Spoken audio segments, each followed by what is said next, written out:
আপনার বয়স 40-60, আপনি এখনো 4টা সূরা ঠিক করতে পারেন, আপনি মুসলমান? আপনার বয়স 60, আপনি এখন আল্লাহর কোরআন একটা লাইন, একটা পৃষ্ঠা দেখে দেখে পড়তে পারেন না, আপনি মুসলমান মিয়া? ফালতু লোক মিয়া, ফালতু মানুষ আপনি মিয়া, দুনিয়ার লোভী মিয়া। জীবন শেষ করে বলছেন টাকার গহনার বাত্তরকারীর পিছনে নিয়ে। আপনি আল্লাহর কোরআনে এক লাইনও পড়তে পারতেন না, আত্তাহিয়াতুটা শুদ্ধ কইতে পারেন না। অশুদ্ধ সূরা কেরাত যাদের অশুদ্ধ, খোদার কসম নিয়ে আবার জিজ্ঞাসা করেন কোন হুজুর 1 কোটি বছর নামাজ পড়লেও নামাজ হবে না, কাবা শরীফের ছাদে পড়লেও হবে না, কাবা শরীফ বাইরে এলেও হইতো না। আল্লাহর কোরআন শুদ্ধ করতে হবে, ওযু নামাজ শুদ্ধ হইতে হবে। প্রত্যেক আমল মনে রাখবেন বাবা, প্রত্যেক আমল কবুল হওয়ার জন্য 2 জিনিস জরুরি। কয় জিনিস বলেন? কয় জিনিস জরুরি? 1 নম্বর খালেস হওয়া, বলেন। 2 নম্বর সালেহ হওয়া, আবার বলেন। 1 নম্বর খালেস হওয়া, 2 নম্বর সালেহ হওয়া। এই 2 জিনিস, আমলটি খালেস হইতে হবে, আমলটি সালেহ হইতে হবে। আমলে সালেহ কই না আমরা? খালেস হইতে হবে, সালেহ হইতে হবে। বলেন কি বলছি? কয়? 1 নম্বর কি হবে? এই খালেস হয় কিভাবে? ইদা কানা লিল্লাহ, যখন আমলটি শুধুই আল্লাহর জন্য হবে তখন আমলটি খালেস হবে। 2 সালেহ হবে কিভাবে? ইজা কানা আলা সুন্নাহ, যখন আমলটি 100% নবীজির সুন্নাত মোতাবেক হবে। খালেস হবে কিভাবে? যখন কার জন্য হবে? কত ভাগ বলেন না? কত ভাগ? সালেহ হবে কিভাবে? যখন আমলটি কার তরিকায় হবে? তো আপনি যে পড়লেন আতায়াতুল্লাহ সাল্লাল্লাহু আলাইহি ওয়াসাল্লাম আলাইহি রাহমাতুল্লাহি ওয়া সাল্লামু আলাইহি আবদুল্লাহ সাল্লাল্লাহু আলাইহি আল্লাহুম্মা সাল্লি আলা মুহাম্মাদ ওয়া আলা আলি মুহাম্মাদ ওয়া সাল্লি আলা মুহাম্মাদ ওয়া বারিক আলা মুহাম্মাদ ওয়া আলা আলি মুহাম্মাদ ওয়া বারিক আলা আলি ইব্রাহিম মাজিদ আল্লাহুম্মা ইন্নী যালামতু নাফসি যুলমান কাসীরা ওয়া লা ইয়াগফিরু যুনুবা ইল্লা আনতা ফাগফির লিনা ওয়া মিন ইন্নিকা রাব্বি ইন্নাকা গাফুরুর রাহিম। আসসালামু আলাইকুম।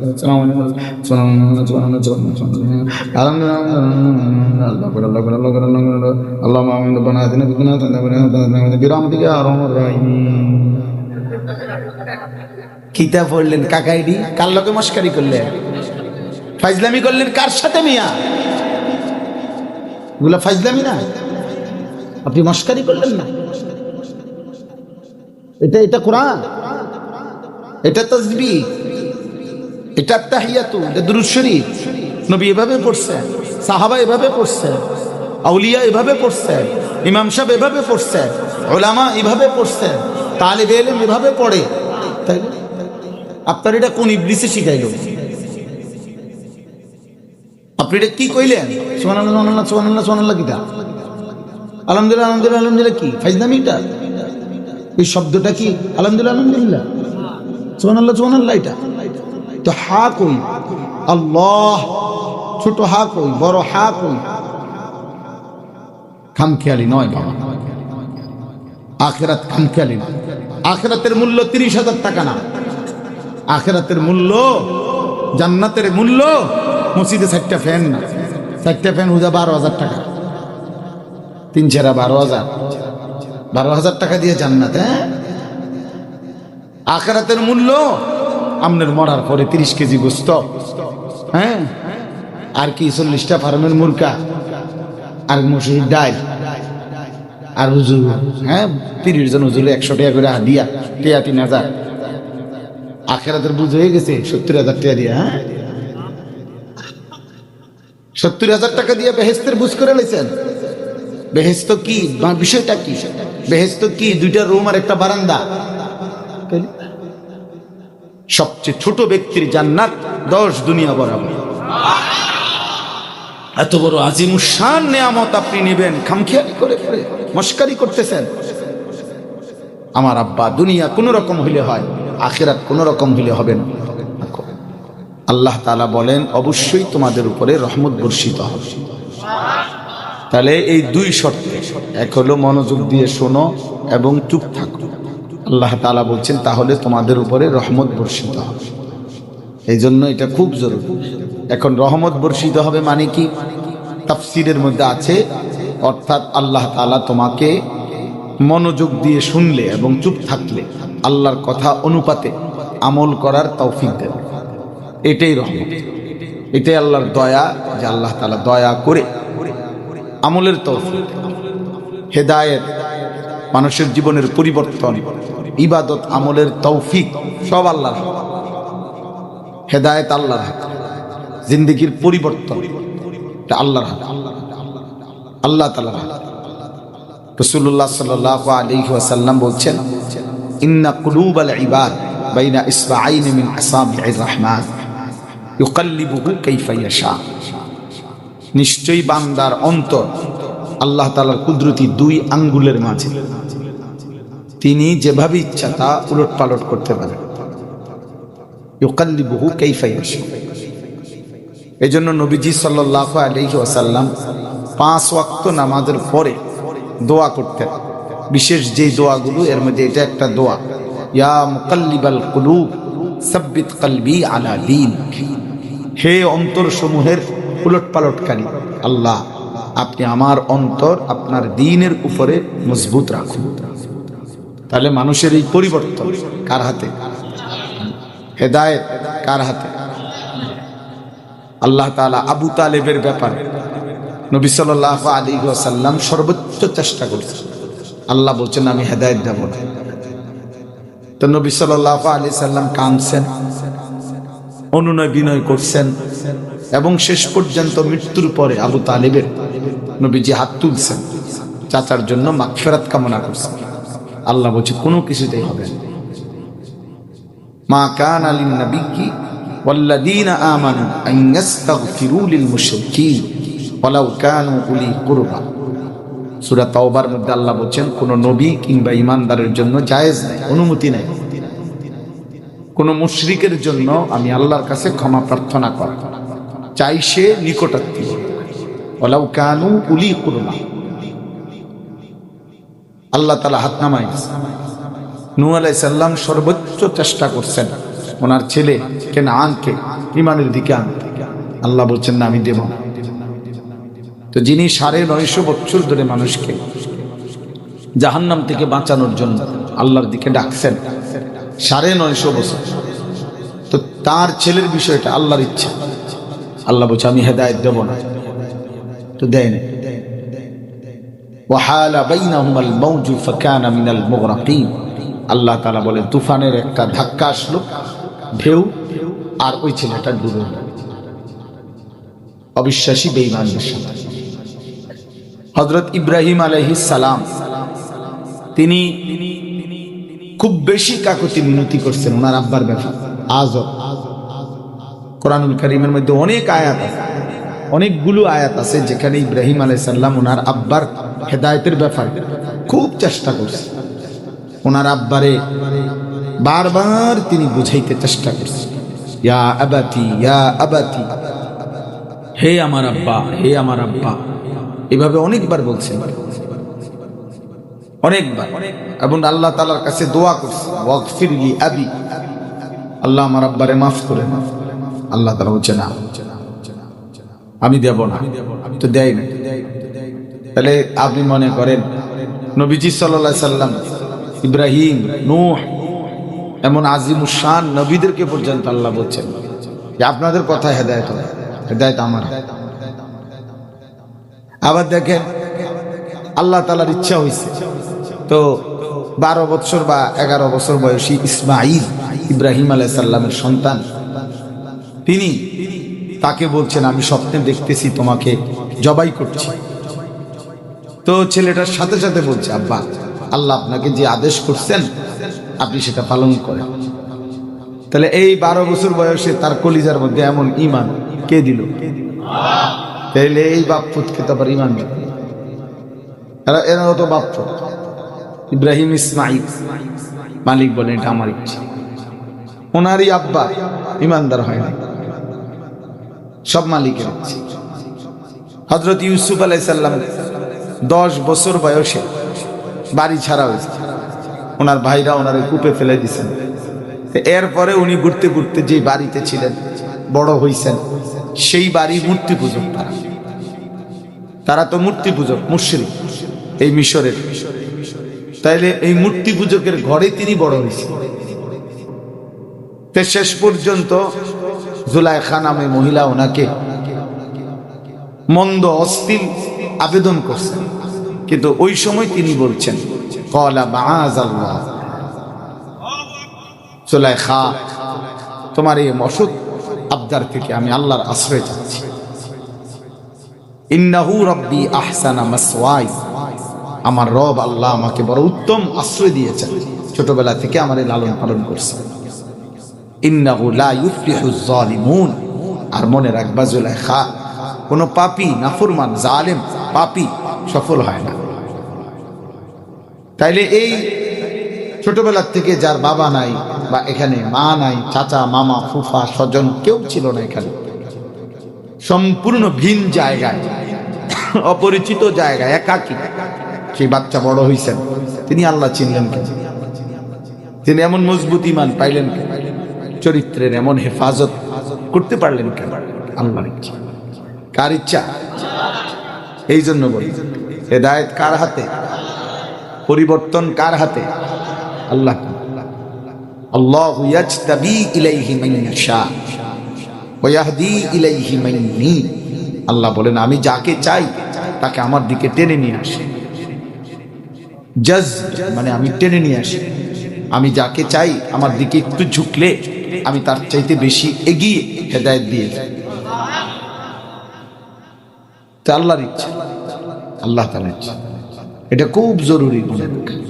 এজন্য নিজে, নিজের সন্তান, নিজের পরিবারে আল্লাহর হাতে সুপর্দ করা, আল্লাহর কাছে বেশি বেশি বলা, আল্লাহর দিকে ফেরা, আল্লাহর দিকে ফেরা বেশি বেশি দরকার। কারো ব্যক্তিগত যোগ্যতায় হেদায়েত নেই, শ্রেষ্ঠতম রাসূলের হাতে হেদায়েত না, পৃথিবীর কোন বক্তার হাতেও হেদায়েত না। প্রধান বক্তা, বিশেষ বক্তা, অল্প বক্তা, সামান্য বক্তা, এটা কোনো বিষয় না। শ্রোতা বেশি, শ্রোতা কম, এটা কোনো বিষয়। কারো ওয়াজে লোক বেশি হয়েছে, কারো ওয়াজে লোক কম হয়েছে, এটার মধ্যে সফলতা ব্যর্থতার কিছু নেই, কোনো বিষয় নেই। মালিকের ইচ্ছা, কখন আল্লাহ কাকে কতজনকে বলাবে এটা আল্লাহর ফয়সালা। আমি 4 জন মানুষের সামনে বয়ান করছি, একটা সময় এমন গেছে 10 জন মানুষের সামনে 4 ঘন্টা, ঘড়ির ঘন্টা বয়ান করছি। কোন সময় গেছে সেটা কত বছর আগে? আজ থেকে 300 বছর আগে। বুঝেন না? এতদিন বুঝাইতে চাই না। তাহলে এটা কোনো বিষয় না, কোনো বিষয় না। বিষয় হলো আখিরাত। মূল বিষয় কি? আখিরাত। আখিরাত। আমার আখিরাতে কি হবে? আপনার আখিরাতে কি হবে? বক্তা সাহেবের আখিরাত কি হবে? শ্রোতা সাহেবের আখিরাত কি হবে? পীরের আখিরাতের কি হবে? মুরিদের আখিরাতের কি হবে? ইমাম সাহেবের আখিরাতের কি হবে? মুসল্লি সাহেবের আখিরাতের কি হবে? ফিকির করা, ফিকির করা। ফাকাইফা তাত্তাকুনা ইন কাফারতুম ইয়াওমান ইয়াজআলুল বিলদানা শিবা। আল্লাহ বলে, বান্দা এই যে তুমি দিবানিশি নাফরমানি করছো, আমার আখিরাতের দিন, সেদিন তুমি কিভাবে বাঁচবা? যেদিন একদিনেই দুঃখ কষ্ট আর পেরেশানিতে কোলের বাচ্চা বুড়া হয়ে যায়। একদিন, আখিরাতের একদিনেই ইয়াজআলুল বিলদানা শিবা, কোলের বাচ্চা বুড়া হয়ে যায় একদিন।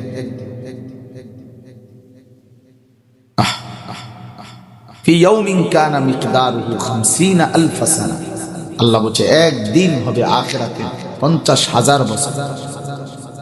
কোরআনের আয়াত, 50,000 সানা, 50,000 বছর। এই জন্য বাপ, আমার কথা সহজ কথা, ছোট কথা। এই ওয়াজ মাহফিল প্রত্যেকটা আয়োজনের মধ্যে মাকসাদ আখিরাত। আয়োজক, শ্রোতা, বক্তা যদি আখিরাতের ফিকির না আসে, না থাকে, কোনো ফায়দা নেই। মানুষ আসবে, মানুষ জমবে, আবার ছুটি হবে, চলে যাবে, এটা কোনো বিষয়। কোনো মাহফিলে লোক হয়েছে, হ্যাঁ তো কি হয়েছে? এরপরে মনে করেন লোক তো হয়েছে, এই যে এখন ওনাদের কালকে সকাল থেকে কবর রাজা মাপ, যারা মাহফিলের আয়োজন করছে তা করে কালকে সবাই মাথা তালগি দিয়ে আসবো নাকি? তো লোক হইলে কি এতে কিছু আমাকে 1 কোটি মানুষ চিনলে আমার কবর রাজার মা, আপনাদের কবর রাজার মা চলেন। এই জন্য এই কথা আমার জন্য না, আমি একজনের ওয়াজ না, বরং প্রত্যেকটা জুমার নামাজের ইমাম সাহেবের বয়ান আপনি আখিরাতের আশায় শুনেন। হুজুরের কেউ না চিন, তা আমরা হুজুরে চিনে কয়জন না চিনো না দরকার, আমনে চিনেন। আমনের হুজুরে দিছে আমনের লাগিয়া, সারা বাংলাদেশের লাগে তো এই হুজুরে দিছেন, তো সারা বাংলাদেশ চিনার কি দরকার? সারা বাংলাদেশে মসজিদ একটা নেই, কথা বলেন না? তো তাহলে আমনের হুজুরে কি সারা বাংলাদেশে লাগে দিছিল, তো সারা বাংলাদেশ চিনার কি দরকার? বেহুদা মানে মনে করে যে না সবাই চিনতে, সবাই চিনতে হবে, যেমনে পাঞ্জাবি খুললে পারো, লুঙ্গি খুললে পারো, এটা মাথার বান দিয়া হবে, চিনালে কি? চিনলে কি হবে? না চিনলে অসুবিধা কি? সমস্ত নবী রসুল যতজন, সকলের নাম পৃথিবীতে নাই। 1,24,000 নবী রসুলের নাম পৃথিবীর কোন কিতাবে নেই। সব কিতাব মিললেও নাই, বাড়ি চালান দিলেও বাড়ি। যতজন সাহাবী, সমস্ত সাহাবাদের নাম কোন কিতাবে নেই, কোন কিতাবে। 10,000 সাহাবীর নাম নেই। তত বিদায় হজ্জের মাঠে ছিল 1.25 লাখ সাহাবা, নবীর সামনে হজ করতে 1.25 লক্ষ সাহাবা, তো ওনাদের নাম নাই। এই জন্য আব্বা প্রথম কথা এটা, দিন আখিরাতের জন্য আপনি বুঝে নেন, আপনার ইমাম সাহেব থেকেই বুঝেন। আপনার মহল্লার ইমাম আপনার জন্য অনেক বড় পথ প্রদর্শক। ওয়াজাআকুমুন নাযীর, আল্লাহ বলছেন আমি তোমাদের কাছে, প্রত্যেকের কাছে আমি আল্লাহ তাআলা নাযীর, পথ প্রদর্শক, ভয় প্রদর্শনকারী বান্দা পাঠিয়েছি। কোরআনুল কারীমের মধ্যে আছে ফেরেশতা জাহান্নামে নাফরমান চিৎকার করবে, আর জাহান্নামীকে ফেরেশতা বলবে আলাম ইয়াতিকুম নাযীর, এই বেটা চিল্লাও কেন, তোমার কাছে কোনো ভয় প্রদর্শনকারী আসেনি? তোমারে কেউ জাহান্নামের কথা বলে নাই? ক্বালু বালা ক্বাদ জাআনা নাযীর, জাহান্নামী বলবে হ্যাঁ এসেছিল, ভয় প্রদর্শনকারী এসেছিল। ফাকাযাবানা, আমি মিথ্যা মনে করেছি। আমি বললাম এটা জরুরি আপনাদের বোঝা দরকার। নিজ নিজ মহল্লার ইমাম, আশেপাশের মাদ্রাসা মসজিদ উলামায়ে কেরাম, ওনার কাছে যান, ওনার থেকে দিন শিখেন। আমার খুলনার হযরত, বাংলাদেশের একজন বড় বুজুর্গ আরিফ বিল্লাহ হযরত মাওলানা মুফতি নুরুল আমিন সাহেব, করাচি হযরত রাহমাতুল্লাহ আলাইহির খলিফা, হযরত বলছেন প্রত্যেক মসজিদের ইমাম নিঃসন্দেহে আল্লাহ ওয়ালা, আল্লাহ আল্লাহ আল্লাহ। বিশেষ করে যেই ইমাম অনেক দিন যাবত থাকে কোন মহল্লায়, উনি বড় আল্লাহ, মুখলিস আল্লাহ। ফাসিক ফুজ্জার হইলে কোন ইমাম সব যদি ধোঁকাবাজ হয়, কোন হুজুর মিয়াও যদি সংবং হয়, আল্লাহ তারে সরায় দেয়। পটকা মটকা এগুলা থাকে না বেশি।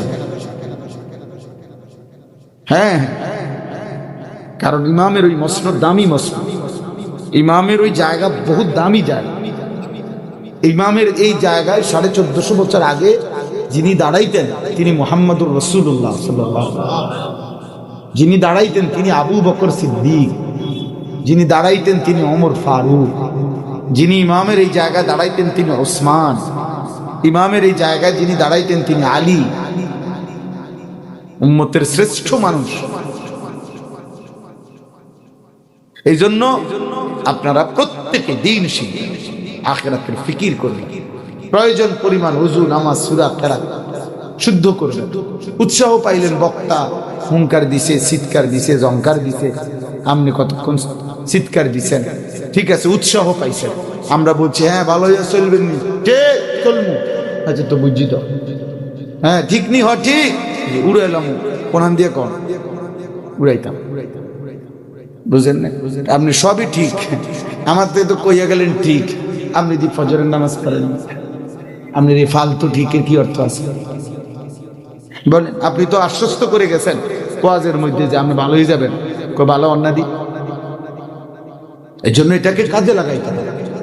মাহফিলের এই চেতনা মাহফিলের এই অনুভূতি নিজ নিজ মহল্লার আলেমদের সাথে সম্পর্ক রেখে কাজে লাগাই। আপনি এটা শুনছেন যে অজু, নামাজ, সূরা কেরাত শুদ্ধ করতে হয়, এবার ঠিক করেন কি? আপনার এলাকায় ঠিক করেন না? প্রত্যেক এলাকায় 1 কিলোমিটার জায়গা, আলহামদুলিল্লাহ বাংলাদেশে এমন এখন 1 কিলোমিটার 10 কিলোমিটার জায়গা এমন নাই যেখানে কোনো নুরানি মাদ্রাসা নেই। আল্লাহর দয়া, আল্লাহ করাইছে। গলি গলি গলি গলি, বিল্ডিং বিল্ডিং, আলহামদুলিল্লাহ কোনায় কোনায় আল্লাহ কোরআনের আওয়াজ পৌঁছায় দিচ্ছে। তাহলে চারিদিকে যার 10 কিলোমিটার জায়গার মধ্যে আল্লাহর কোরআন শুদ্ধ করার, নামাজ রোজা ঠিক করার মতো, বলার মতো, শিখাইয়া দেওয়ার মতো ব্যবস্থাপনা আছে, অথচ বদনসিব 40 বছরে 60 বছরে 2 রাকাত নামাজ ঠিক করে নাই, 4টা সূরা ঠিক করে নাই, একটা আলহামদুলিল্লাহ সূরা ঠিক করে নাই, আত্তাহিয়াতুটা ঠিক মতো পড়তে পারে না। আপনি মনে রাখেন, আমার নাম আনিসুর রহমান, আমি বললাম আপনার কবরে টাঙ্গাইয়া ফিরবে, মনে রাখি, টাঙ্গাইয়া ফেরেশতা ফিরবে। এই সুন্দর সুন্দর মস্কারি কথা সাদওয়ানে বইয়া গপ মারন, আর শেষ বয়সে বইয়া বইয়া আল্লাহ রহমত হুজুর দোয়া করেন, জিফুত নাতি নাতনি লইয়া আল্লাহ ভালোই রাখছে, এক বেলা ভাত খাই, আরেক বেলা মালটা খাই, আপেল খাই, বন খাই, আর বিকালে চা খাই, বন, হ্যাঁ, যে দুশল্যে কুলায় টেলিভিশন চায়, নর্তকীর নাচ দেখে, বা একটা তামসা আর কি, যেটা মানে পান খাবার ডগ দেখলে বোঝা যায় মানে 7 রাজার দমন পাইছে উনি জমিদারের, হ্যাঁ, নবাব সিরাজউদ্দৌলার বংশধর, ওনার কোনো পেরেশানি নাই। কিন্তু পেরেশানি কি আর, 3 ফুট বিদেশ, আর সমস্যা কি? আল্লাহ রহমতে বিল্ডিং এর কাম শেষ, দোতলা 4 ডালাই দিয়া লাইছে আর কি, হ্যাঁ, খাট পালং ফার্নিচার আল্লাহ রহমতে সব কিনা লাইছে। এখন শুধু বাজার সদাই, বাজারটা চলছে সুন্দরভাবে, খাইতেছে, ঘুমাইতেছে, গপ মারতেছে, শেষ দুনিয়া। আখেরাত বলতে কিছু নাই, তো সেটা